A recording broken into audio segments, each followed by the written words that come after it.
And welcome back to The Factor Uncensored. After what feels like a beautiful forever, hey, we enjoyed it. The Johnny Depp and Amber Heard defamation trial is finally over.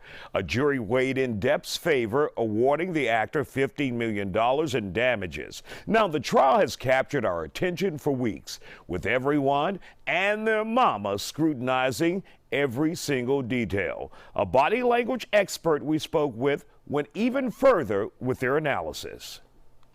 So this case is a lot more complicated than people make it out to be. You know, a lot of people on social media like to be polarized. They like to say like everything she says is a lie, he's completely innocent. And the truth is, research shows that when we use nothing but our intuition and we get that polarized and we analyze things emotionally, we often get it wrong. So in my line of work, we have to stay completely unbiased and we have to look at each answer individually. If we do that, it becomes a little complicated with this case. This happened years ago. All these stories that they're telling happened 5, 6 years ago. And there is a ton of research on memory that shows that with time, our memory is very, very flawed. Things come in from our imagination, we rethink of things, our memory takes elements from other parts of our lives and totally shifts what we remember. It's likely that some of the stories they're telling, even they don't remember accurately as much as we think we do, and there's incredible research on this. As much as we're convinced that we remember things specifically, we're often very wrong. Over the years, they've told these stories again and again and again, so it's become sort of like a script for them. They're both actors, so they obviously have ways of doing things in a way that I would want to see it. But with Johnny Depp, he relives the story, he puts himself in that position, he tells what he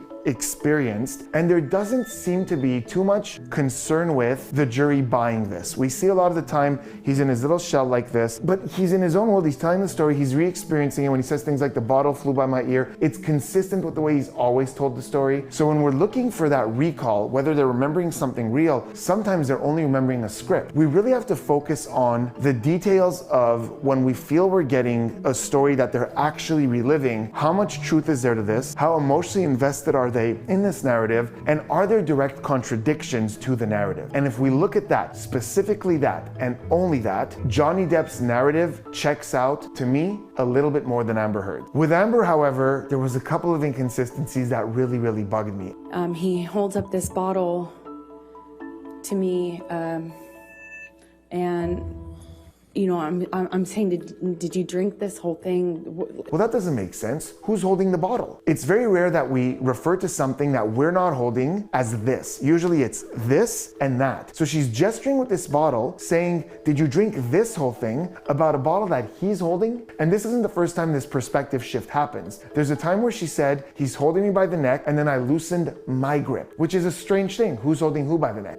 I don't know if he had let go of my neck or loosened my grip, but I remember slapping him across the face. And another big one is me leaving him, walking away from me, you know, hey, where are you going? I'm talking to you. I think that was a slip up. Well, if he's walking away from you, why is he yelling, where are you going? She had a lot of these inconsistencies. The other thing with Amber Heard is, particularly Amber Heard, is she kept displaying sadness. And I do this when I say sadness, not to be disrespectful, but she had this thing where we see her sad face, the mouth going downwards. And there was a couple of things that were wrong with that. First of all, it was too tense. When we're sad, the mouth goes downwards, but it's not because the muscles are making it do that. It's because sadness makes the face droop, and it causes the corners of the mouth to come down from that droopiness. There's no tension there. She had this tense frown, and usually when we're sad, or especially when sadness hits, as a reflex, we tend to look down or turn away. This is because as we evolved, we learned to hide our vulnerabilities. We don't want people to see our weaknesses. So when that sadness comes in, our reflex is to hide it. Her chin goes up in those moments. She's displaying it to the jury. It's very rare that we do that, to say, look how sad this is making me. It's kind of inconsistent. Now again, it really sounds like I'm picking on Amber, and I'm not. It's just, if I look at both narratives, there was more inconsistencies with her. I'm not saying that, you know, he's 0% at fault. I'm sure that it was a very toxic relationship. A lot of things happened. It's just she didn't provide enough tangible evidence to support the things that she was saying, and her narrative was crumbling apart. I believe the verdict reflects that, and I believe the verdict reflects the overwhelming sort of vibe of what we've been seeing online in my comments on some of these videos on social media where it really seems like she exaggerated a lot to try to villainize him. And this is something that was sort of being talked about a lot. And I think for a lot of people, this was the line in the sand where we go, yes, we must listen to victims and people must speak up, but there's a line that we draw to where if you're coming out and you're accusing someone, you're trying to bring their name down and there just isn't evidence and your story in parts just really doesn't hold together, that is taking advantage of the system. I believe that's what was said here. I think it was loud and clear, and the jury sent a message to say, we want to hear your stories, we want you to speak up, but tread softly before you try to bring someone down with your own narrative, something that you feel happened but doesn't necessarily reflect the truth.